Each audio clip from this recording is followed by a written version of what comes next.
By the end of 2024, many believed we had seen it all.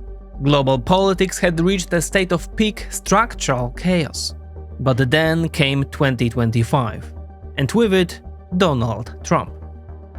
Virtually every major geopolitical development of the past year has borne the unmistakable imprint of Donald John Trump. Successive rounds of trade wars, repeated and failed Russian-Ukrainian peace talks, Iran's humiliation at the hands of Israel, the shaping of a deal in Gaza, and much more. Trump himself boasts that he has brought an end to 8 wars, even though he, for a moment, recently started one. Yet while each of these episodes carries significant geopolitical weight on its own, the most consequential shift may lie elsewhere. The unraveling of the so-called ironclad partnership between Europe and the United States. The new US national security strategy, the single most important document guiding American foreign policy, states this openly. In the section devoted to Europe, the Trump administration adopts its most overtly confrontational tone, directly questioning Europe's political legitimacy by pointing to what it describes as anti-democratic processes. The NSS is only one of many signs of friction, if not outright hostility, along the US-Europe axis over the past year. Trump declares that he has enough of Europe's free riding and demands change, while simultaneously expecting a quasi-tribute to Washington. Yet this shift in trajectory and the end of the ironclad partnership may set a precedent that strikes at the very foundations of American hegemony. For decades, the transatlantic relationship was symbiotic, serving both sides. Its breakdown threatens not only Europe, suddenly waking up exposed in a world of predators, but also the very system that underpins American global leadership. How exactly? Let's find out.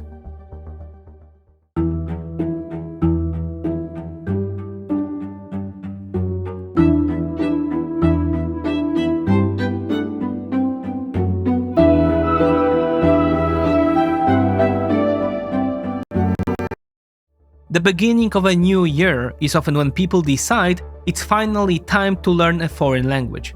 But for many, that motivation fades quickly. Months of studying, endless vocabulary lists, grammar rules, and still no confidence when it comes to actually speaking. That's exactly the problem Speakly was designed to solve. Instead of random content, the app focuses on the words and phrases people really use in everyday conversations, helping you start speaking up to several times faster than with traditional methods. What really makes Speakly stand out is its built-in AI language coach, available 24/7. It works like a personal tutor, giving instant feedback, answering questions, and guiding you step by step through the learning process. The experience stays engaging with listening and writing exercises, practical tasks, and even music-based elements that help you get comfortable with the language naturally.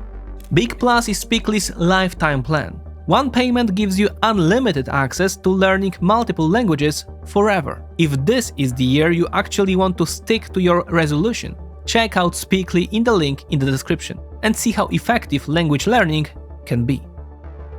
Questioning another center of power's ideological foundations and democratic legitimacy is, in geopolitics, among the gravest accusations one can level. And this is precisely what the United States has done toward the European Union. In and of itself, regardless of whether Trump is right or wrong, this constitutes an implicit act of hostility. Trade agreements can be debated, political agendas can clash, but calling into question the very foundations on which the entire European project rests is something else entirely. These are matters over which only the citizens of EU member states have the right to decide and to shape. All the more so given the Trump administration shows little hesitation when it comes to what he describes the civilizational erasure of countries such as the Russian Federation.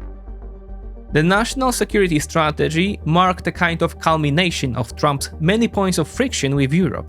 At the core were disputes over a peace settlement in Ukraine, a trade war waged by Trump that also targeted Europe, and repeated challenges to NATO's cohesion. Taken together, these developments have gradually cast a large question mark over the future of the so-called ironclad partnership between the United States and Europe. True, there is no codified union between Europe and the United States. Different elites govern on both sides of the Atlantic, guided by different interests. And yet, ordinary citizens long perceived these two economic spaces as forming an almost seamless whole, if only at the level of shared values. Whether you were walking the streets of New York or Paris, Seattle or Warsaw, you moved within a single Western cultural sphere. That perception has now been challenged. Trump and the administration around him have concluded that previous liberal American elites, and by extension American society itself, were exploited by Europeans. Why? Because it was the US naval armada that secured the globalized system from which Europe benefited, and which, Trump argues, harmed the United States.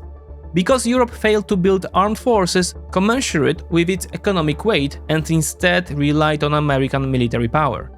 Because Europe ran a trade surplus with the United States.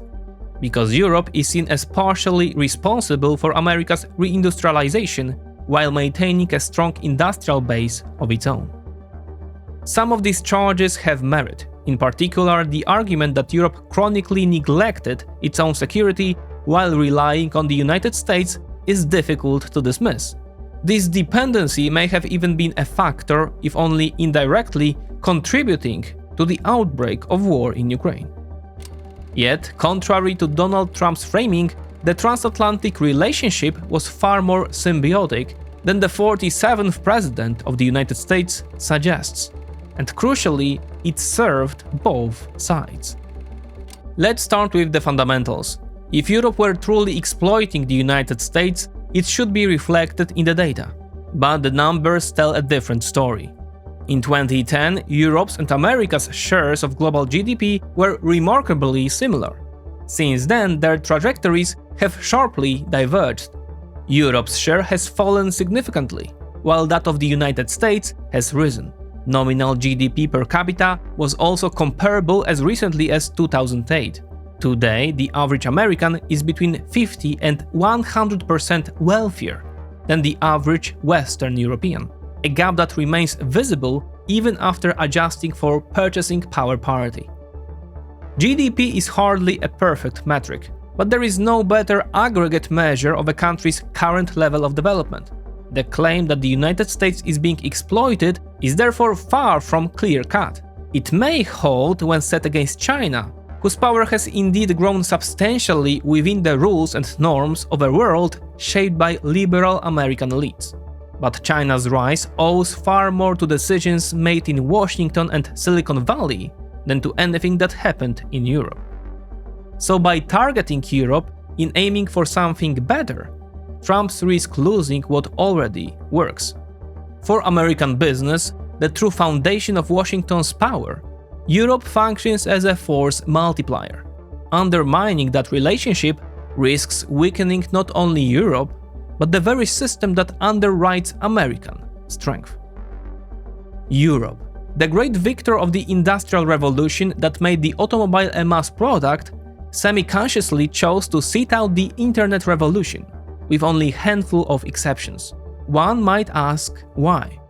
After all, Europe fought and largely won the battle in the automotive sector and across many other industrial domains. That success itself offers part of the explanation.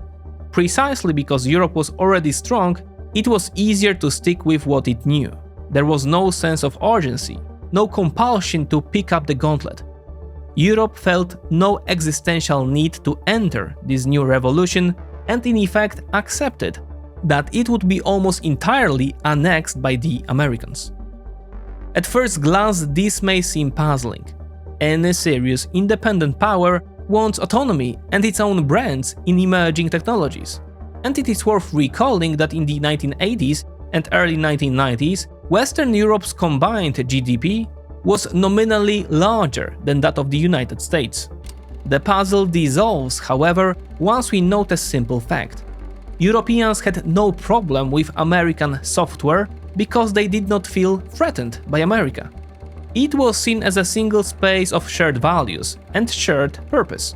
When Facebook wiped out Skyrock in France, or when Messenger displaced StudyVZ in Germany, along with dozens of smaller local firms across Europe, this was widely accepted as the natural course of things.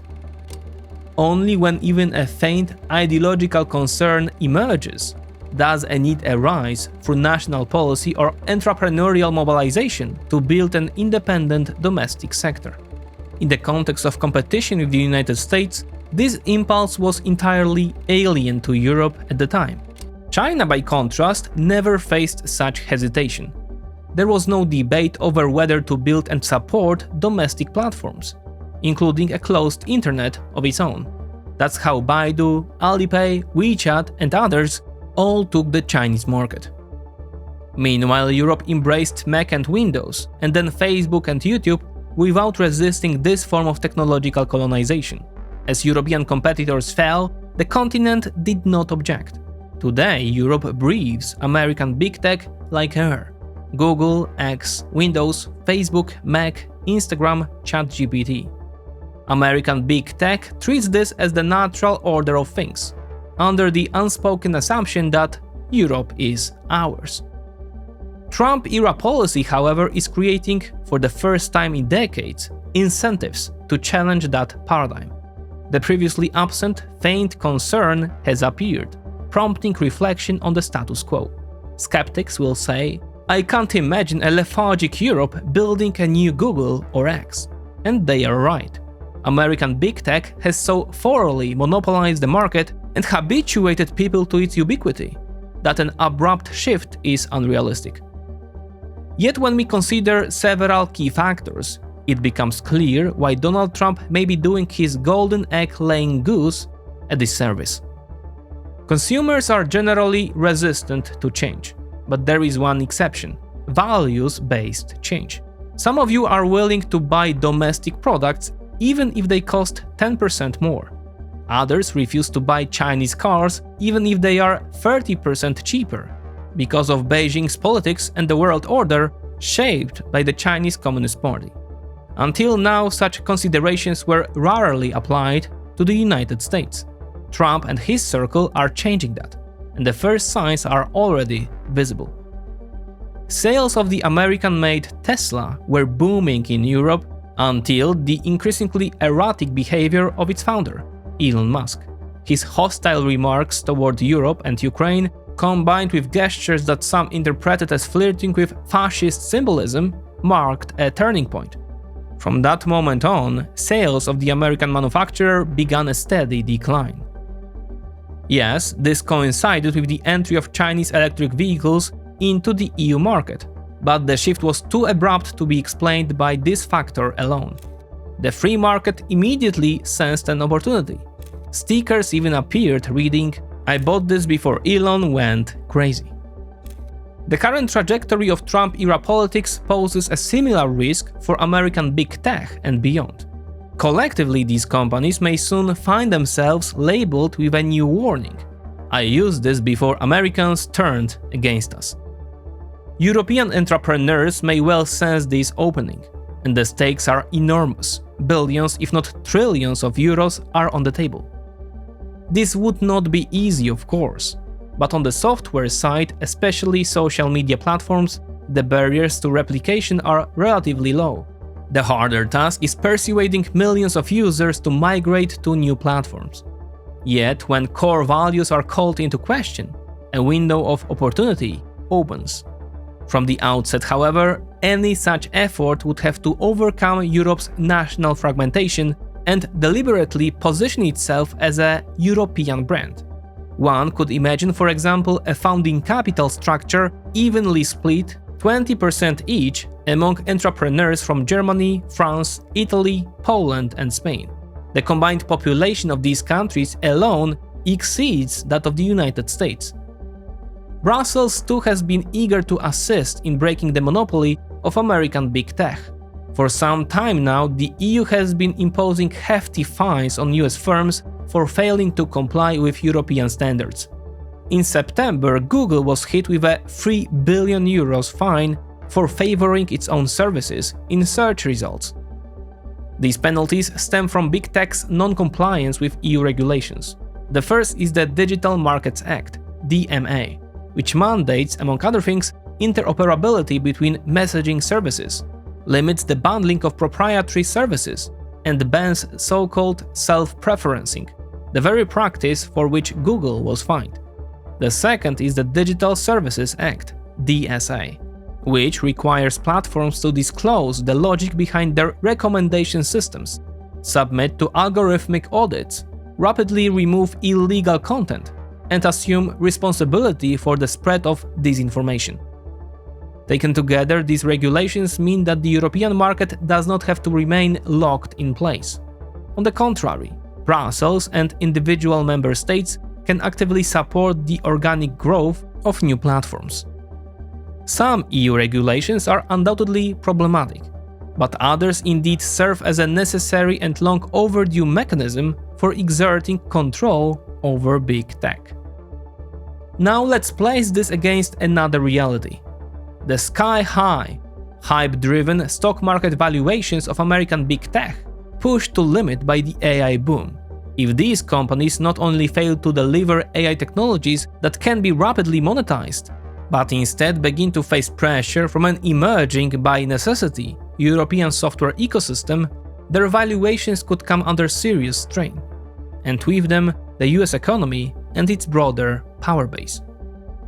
The risk becomes even clearer once we consider that roughly 50% of foreign investors in the US stock market are European.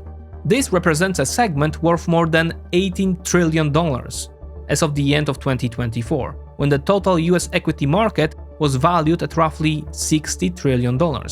In other words, Europe effectively holds around 15% of the entire US stock market. Europeans are therefore, after Americans themselves, the single most important shareholder of America's technological and financial might. It is partly for this reason that the national security strategy subtly reminds Europe to, quote, open European markets to US goods and services, and ensure fair treatment of US workers and businesses. And let's also recall that while the United States runs a trade deficit with Europe overall, it enjoys a services trade surplus of nearly $100 billion. More than that, thanks to the creative accounting practices of American multinationals, often with their European headquarters located in Ireland, much of Europe's recorded services exports to the US are not genuine value-added services, but simple capital transfers. In the European Central Bank's Mind the Gap report, we read that EU-US services trade data contain large shares of so-called intellectual property charges and other intra-firm services within American multinationals, primarily routed through Ireland. This means that the EU's statistical services deficit vis-à-vis United States is understated, because a significant portion of these flows does not reflect real European services exports, but profit shifting and licensing payments back to the United States.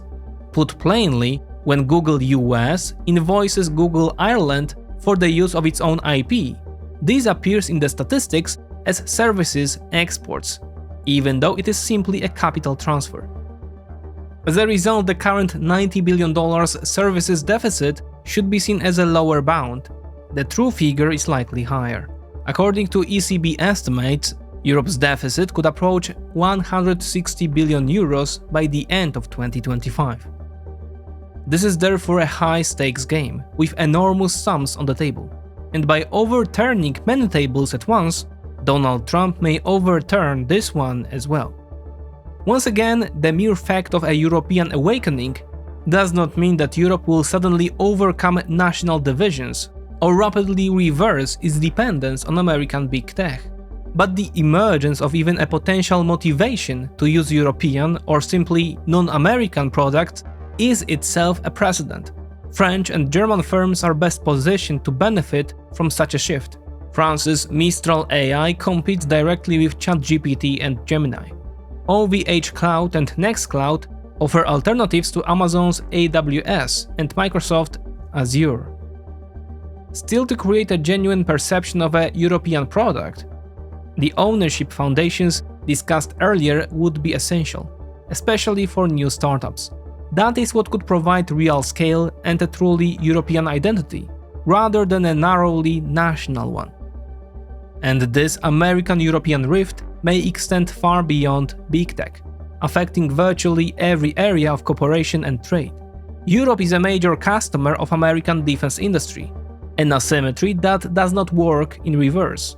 Yes, Europe remains deeply integrated with US defense technology, but if tensions and rivalry continue to intensify, orders will decline. In practical terms, Europe is capable of internally ordering and producing most of the solutions currently supplied by the United States.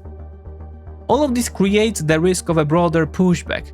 Trump or MAGA successors may attempt to use pressure and coercion to preserve America's preferential position in Europe. But as so often with forceful approaches, the result may be more damage than gain. In what would amount to a self-fulfilling prophecy, transatlantic relations could continue to erode, to the detriment of both sides. And this is where the core argument of this piece, stated at the very outset, comes into focus.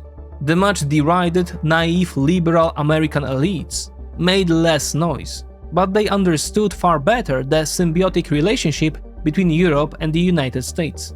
A relationship in which if anyone was being taken advantage of, it was Europe. The United States protected Europe not out of, quote, good heart, but out of cold economic calculation. Europe functioned as an extension of American economic power, one that Europeans themselves did not contest. The fact that Washington held all the hard instruments of power translated into agency and decision-making capacity, a reality that suited a fragmented Europe just fine. By cracking the whip against Europe, Trump brings the symbiosis to an end. Europe is already beginning to ask how, across multiple domains, it might start to detach itself from the United States. That fact alone marks a failure of Trump's policy. In the short term, parts of the commentariat marvel at this American display of strength, but real power and agency are often invisible. They do not need to be flaunted, much like truly intelligent people do not walk around advertising their IQ score. Trump's barrage of accusations and his willingness to shatter trust painstakingly built over decades is a one-off phenomenon. A card, once played, loses its power. What is more, Trump is drawing on a reservoir of strength built by the very liberal elites he despises. It was they who constructed the dominance of the US dollar. They who made the United States the ultimate destination for global capital surpluses. And they who built an ecosystem uniquely conducive to the development of technologies that challenge the existing order. This does not mean liberals did everything right. Far from it. The responsibility for enabling China's rise and for helping build a power now actively working to degrade Western agency rests squarely with the liberal elites and the business class of that era. And yet, globalization, so demonized by Trump, remains a core pillar of American power. The omnipresence of American big tech in Europe and around the world is itself proof of that power, one that rests precisely on the rules of globalization. That is why any correction to the globalization-based order should have been gradual and cautious, instead of incremental change, carefully preserving what took decades to build. Washington is effectively throwing the baby out with the bathwater. Trump's America lives in the moment, chasing short-term effects that may carry devastating long-term consequences. This does not herald America's collapse, but it may well signal a relative decline in power driven by the loss of its European force multiplier. The pursuit of something better can easily become the enemy of what is already good. For Europe, the awakening is brutal. Paradoxically, it may yet work in Europeans' favor, though turning this moment of shock into something constructive is far from guaranteed. especially amid the structural chaos currently gripping the continent. Still, one thing should not be overlooked. When vast sums of money are at stake, market forces, motivated by the desire to tear off the American bondage, can overcome formidable barriers. And so the most obvious winners of this confrontation are the adversaries of the Western world. First and foremost, China, then Russia, and finally a whole constellation of secondary powers.